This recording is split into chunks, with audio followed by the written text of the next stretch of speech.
तोहरे कारण मोरा नैहर ग छूट सासू जी के पूत, सासू जी के पूत। तोहरे कारण मोरा नैहर ग छूट सासू जी के पूत, सासू जी के पूत।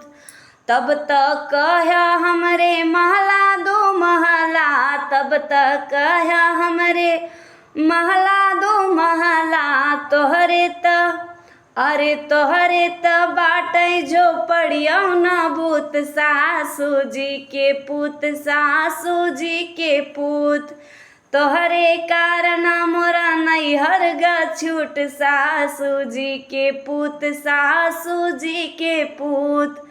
तब तक कह हमरे हंडा बटुआवा, तब तक कह हमरे हंडा बटुआवा। तोहरे करहियो कपेनी ग फूट, सासू जी के पूत, सासू जी के पूत। तोहरे कारण मोरा नैहर ग छूट सासू जी के पूत, सासू जी के पूत। नमस्कार दोस्तों, ऐसे ही हंसी मजाक भरे गीत को सुनने के लिए सब्सक्राइब कीजिए मेरे YouTube चैनल घूंघट वाली बहू ब्लॉग को और सपोर्ट कीजिए। बहुत बहुत धन्यवाद।